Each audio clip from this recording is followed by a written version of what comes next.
फिर से सुन लो, 7 नवंबर से 14 नवंबर की डेट है अपने ऑनलाइन डीवी की। आपका जो कास्ट सर्टिफिकेट है वो मस्ट है कि वो सेंट्रल का ही होना चाहिए, स्टेट का भी नहीं चलेगा, ना कोई एफिडेविट चलेगा।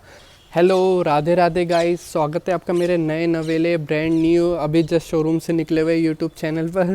तो यार सबसे पहले कॉन्ग्रेचुलेशंस टू यू ऑल, क्योंकि कल अलॉटमेंट लिस्ट आ गई है और मेरा भी नाम आ गया है उसमें। मुझे दिल्ली में एक कोई इंस्टीट्यूट चाहिए था और मुझे मेरा फेवरेट, मतलब जो मेरी फेवरेट लिस्ट है उसमें NITRD था और वो मुझे मिल गया है न्यू दिल्ली में। सो और आप सभी का जिसका भी उस अलॉटमेंट लिस्ट में नाम है उन सबको यार कॉन्ग्रेचुलेशंस यार। मतलब आप लोगों की मेहनत रंग लाई। जिसके पास जॉब नहीं थी उसको जॉब मिल गई, जिसको घर के पास आना था, जिसको प्रीफर्ड एम्स चाहिए था उसको प्रीफर्ड एम्स मिल गया है।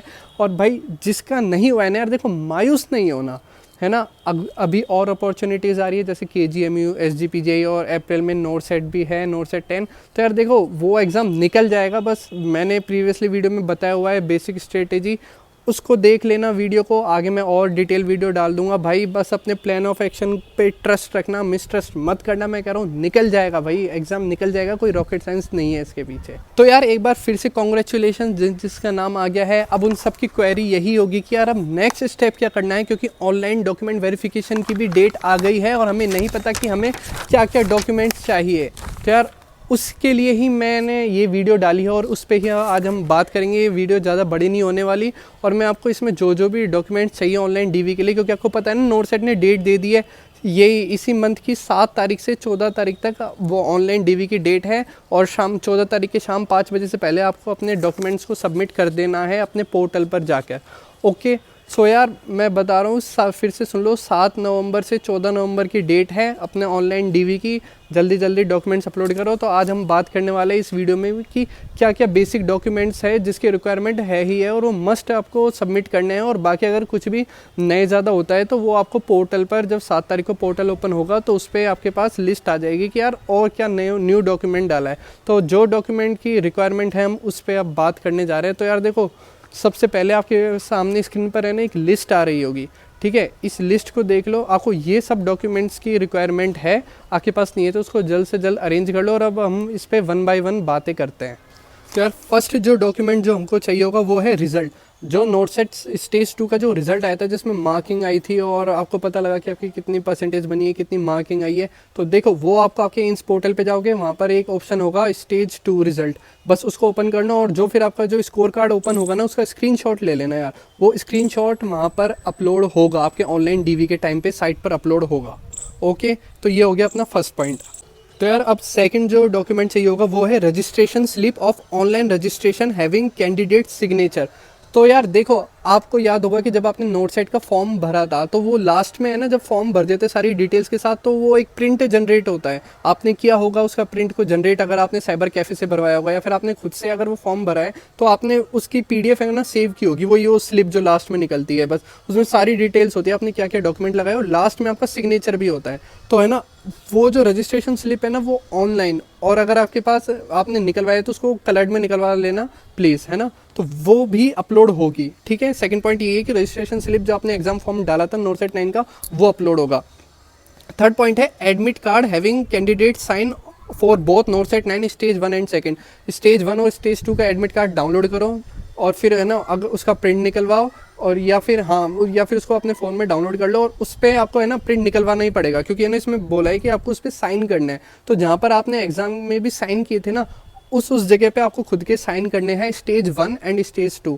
अगर आपने बिना साइन किए अपलोड कर दिया ऑनलाइन डीवी में, कह रहा हूँ भैया ऑनलाइन डीवी के जो रिजल्ट आएगा उसमें ना रिमार्क डाल देंगे कि आपने ऐसा किया है और हो सकता है कि आपका कैंडिडेचर भी कैंसिल कर दे। तो यार मैं कह रहा हूँ साइन को मत भूलना, इसमें लिखा हुआ है साफ साफ साइन चाहिए। वो अपन चलते हैं अपने फोर्थ पॉइंट की तरफ। चौथा पॉइंट जो है उसने बोला है कि proof of date of birth और क्लास 10th सर्टिफिकेट। आपके पास कोई प्रूफ होगा कि आपकी डेट ऑफ बर्थ क्या है, अगर वो होता है तो ठीक है, और अगर वो नहीं है तो भाई क्लास 10th की जो मार्कशीट है उसमें भी अपनी DOB लिखी रहती है, डेट ऑफ बर्थ, तो आप अपनी क्लास 10th की मार्कशीट है उसको भी अपलोड कर सकते हो। ठीक है, तो मैं तो कहता हूँ कि आप क्लास 10th की मार्कशीट ही अपलोड करो, वो ज़्यादा ऑथेंटिक है।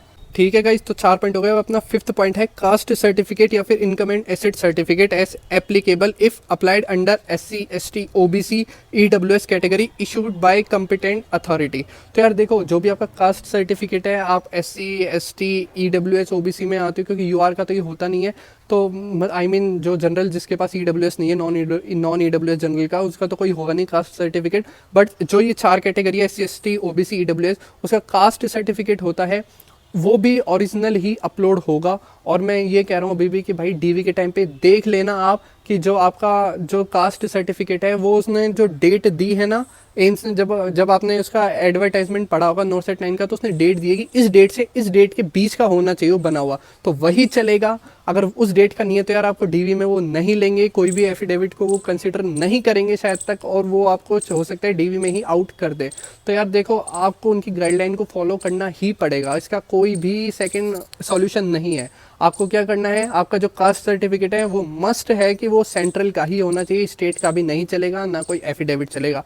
डेट आपकी जो सेंट्रल का सर्टिफिकेट है कास्ट सर्टिफिकेट, वो आपकी डेट वही होनी चाहिए जो उन्होंने मांगी है, खासकर EWS और OBC NCL का। इसके अलावा अदर डेट का हुआ भाई वो नहीं चलेगा, आप कोई भी एफिडेविट लगा दो वो नहीं चलेगा, ठीक है। और जो एम्स का जो एडवर्टाइजमेंट आया था, ये देखो इस चीज़ का ध्यान रखना, एम्स का जो एडवर्टाइजमेंट आया था उसके लास्ट पेज पर देखना, जो वो एडवर्टाइजमेंट पूरा एनेक्सर निकाला था एम्स ने नॉर्सेट 9 का, उसके लास्ट में ना फॉर्मेट दिया हुआ है, फॉर्मेट एंड लैंग्वेज दी हुई है, क्या वो किस लैंग्वेज में किस फॉर्मेट में वो कास्ट सर्टिफिकेट बनाना है OBC एंड EWS का। मैं कह रहा हूँ भाई वो मस्ट है। आप सोच रहे हो कि मैंने ऐसे ही कहीं से बना लिया, तो भाई वो नहीं चलेगा, वो वही फॉर्मेट वही लैंग्वेज चेक करेंगे। और भाई अभी भी कह रहा हूँ, इंग्लिश लैंग्वेज ज़्यादा वो उसको प्रीफरेंस देते हैं। अगर आपका हिंदी में बना हुआ है तो यार, अगर आपने इंग्लिश में बना लिया है तो इंग्लिश वाले को ही शो करना, हिंदी वाले को कम प्रीफर करते हैं वो लोग। और अगर आप कहते हो कि नहीं यार मेरे तो स्टेट में भाई ये हिंदी वाला ही चलता है, वो बना के यही देते हैं, तो देखो कोई ना कोई तो बना रहा होगा, आप तहसील में बनवाओगे, इंग्लिश में बनाएगा यार। अगर फिर भी अगर आपके होल स्टेट में यही रूल है कि नहीं हिंदी में ही बनता है, तो फिर वो इस चीज़ को मे भी कंसिडर कर ले, वो आपको वहीं डॉक्यूमेंट वेरिफिकेशन के टाइम पे पता लग जाएगा। और मुझे ऐसा लग रहा है कि वो कर लेते हैं अगर आपके पूरे ही स्टेट में सेम रूल है तो। बट भाई अभी भी मैं कह रहा हूँ कि जो मैंने बताया है, आपकी डेट का और आपके सेंट्रल का ही वो होना चाहिए, और फॉर्मेट एंड लैंग्वेज चेक कर लेना यार। तो यार जो 6th एंड 7th पॉइंट है, ये है PWBD के लिए, कि जो हैंडीकैप लोग हैं वो उनका सर्टिफिकेट और उनकी एक्सटेंट ऑफ डिसेबिलिटी का जो सर्टिफिकेट है वो अपलोड करना है, और ये चीज़ PWBD वाले बहुत अच्छे से जानते हैं। तो अपने 7 पॉइंट हो गए। 8वां पॉइंट है NOC। अगर आप पहले कहीं पे जॉब करते थे, सेंट्रल की, स्टेट की, PSB PSU बॉडीज़ में, आपने अप्लाई नॉर्सेट 9 में जब एग्जाम फॉर्म भरा था, तो आपने वहाँ पे अप्लाई किया होगा कि हाँ आप जो ऑलरेडी वर्किंग हो, तो वो जो NOC मिलता है ना, वो मस्ट है भाई। आप सोच रहे हो कि NOC बाद में देंगे, मैं करवा लूँगा DV, नहीं चलेगा, ऐसा एम्स नहीं मानेगा भाई। आपको NOC अपने साथ लेकर आना पड़ेगा, ओके। इसका और कोई भी अदर सॉल्यूशन नहीं है। अब अपन बात करते हैं 9th पॉइंट की, proof of essential educational qualification, जैसे कि ओरिजिनल प्रोविजनल डिग्री हो गई, डिप्लोमा हो गया, सर्टिफिकेट हो गए, along with proof of date of result declaration issue certificate. जो भी आपकी एजुकेशनल क्वालिफिकेशन है कि भैया आपने BSc नर्सिंग पास की है, तो उसकी 4 सालों की मार्कशीट और उसकी ओरिजिनल डिग्री होगी। अगर आपके पास ओरिजिनल डिग्री अभी तक नहीं आई है, तो वहाँ से है ना प्रोविजनल डिग्री भी मिली होगी, तो आप उसको भी अपलोड कर सकते हो। और अगर आपके पास डिग्री नहीं है, डिप्लोमा है, आपने GNM की हुई है, तो आप डिप्लोमा वाला भी सर्टिफिकेट अपलोड कर सकते हो, 4 सालों की मार्कशीट भी अपलोड करना नेसेसरी है, ओके। अब अपन नेक्स्ट पॉइंट की बात करते हैं, 10th point, registration certificate as grade A nurse और मिडवाइफ फ्रॉम स्टेट या फिर इंडियन नर्सिंग काउंसिल।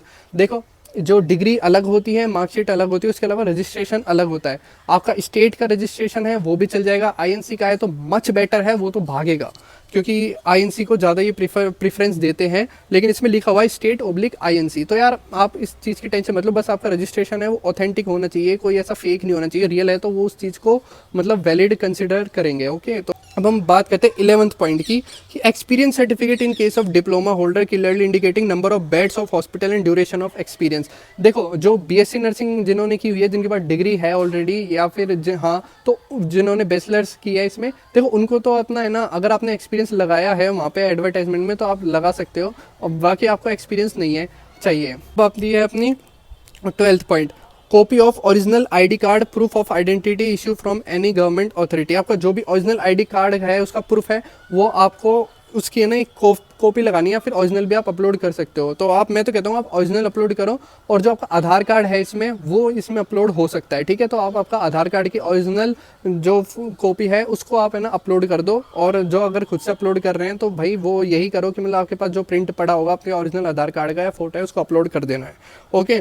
और 13 है any other certificate required by respective AIIMS hospital. ये 13 पॉइंट मैंने आपको पहले ही डिस्कस कर लिया कि जो 12 पॉइंट है वो तो बेसिक है, करने हैं। और इसमें जो 13 पॉइंट है वो ये बोल रहा है कि कुछ भी न्यू जो भी स्पेसिफिक एम्स ने जो भी डॉक्यूमेंट मांगा है वो वहाँ पे मेंशन कर देगा, आपको वो चीज़ भी अपलोड करनी है। जैसे कि एक आपका आता है एड्रेस प्रूफ के लिए रेजिडेंशियल सर्टिफिकेट, आप आपका मूल निवास रेजिडेंशियल या फिर डोमिसाइल सर्टिफिकेट लगा सकते हो।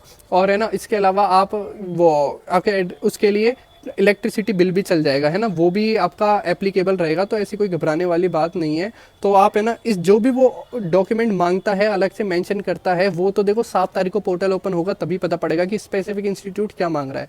तो वो आपको वहीं की वहीं अपलोड करना पड़ेगा। तो मैं आपको यही कहूँगा कि 7 तारीख को आप एक बार पहले है ना, तो जब आपके पोर्टल ओपन होगा तो ऐसा नहीं कि अभी पोर्टल ओपन हुआ है तो 1-2 मिनट बाद यार मैं अपलोड करने लग जाऊं, ऐसी गलती मत करना। थोड़ा सा रुक जाना, 7 दिन है उससे पहले तो प्रोसेस स्टार्ट होगा नहीं, और सबका साथ ही प्रोसेस स्टार्ट होगा, ओके। तो भाई मैं कहता हूँ कि हो सकता है कि साइट में कुछ ना कुछ बग्स आ जाए या फिर मतलब कुछ भी प्रॉब्लम आ सकती है। तो मैं कहता हूँ कि आप 7 को रुक जाना, जो भी डॉक्यूमेंट्स है उसका स्क्रीनशॉट ले लेना, और जो भी उसने पूछा है और उन सबको है ना अरेंज कर लेना, और 1 या 2 दिन में अपलोड कर देना। क्योंकि एकदम में क्या है, बल्क में लोग है ना उस साइट पे विजिट करते हैं तो यार साइट में कई सारे बग्स आ जाते हैं या फिर साइट डाउन चली जाती है। तो इस चीज़ का ध्यान रखना, क्योंकि यार आपकी जॉब का सवाल है आपका, तो आपको है ना इस चीज़ में है ना बहुत ज़्यादा मतलब सावधानी से काम लेना पड़ता है। तो यार बस ये जो भी मैंने आपको 12-13 पॉइंट बता दिए हैं, जो भी आपको डॉक्यूमेंट्स चाहिए होंगे इन सबको, और मैंने बता दिया कि इसमें क्या क्या चाहिए, तो आप उन सभी को कंसिडर करना और अपलोड कर देना डॉक्यूमेंट्स। सो गाइस बस आज की वीडियो में इतना ही। तो आपको ये घबरा नहीं जाना कि यार ये क्या क्या मांग लिया है, भाई जो मांगा है अच्छा ही मांगा है। मैंने आपको सारी चीज़ें मतलब आपके सामने प्रेजेंट कर दी है। अब आपको ज़्यादा लोड लेने की ज़रूरत नहीं है। इन्हीं डॉक्यूमेंट को जो भी मैंने डिमांड बताई उसके तरीके से अपलोड कर देना, कोई दिक्कत नहीं रहेगी। अपने फ्रेंड को ये वीडियो दिखा दो, उसको शेयर कर दे कि ले भाई तेको कोई डॉक्यूमेंट से रिलेटेड कोई दिक्कत हो ना, ये वीडियो देख ले, ठीक है। और अगर स्टिल कोई भी दिक्कत रह जाती है तो भाई देखो कमेंट सेक्शन में आराम से कमेंट कर दो, उसका मैं आपको आंसर कर दूंगा, सॉल्यूशन बता दूंगा जो भी जितना भी मुझसे हो पाएगा। बाकी इसके अलावा कोई भी दिक्कत नहीं रहेगी। बस मैं अब आपसे ये कहूँगा कि यार राधे राधे, मैं भी निकलता हूँ, चलता हूँ, मतलब नेक्स्ट वीडियो में मिलते हैं। तब तक स्टे ट्यून, और अब हैप्पी रहना, अच्छा खाना पीना, मस्त सोना और अपनी लाइफ को आगे एंजॉय करना, ठीक है।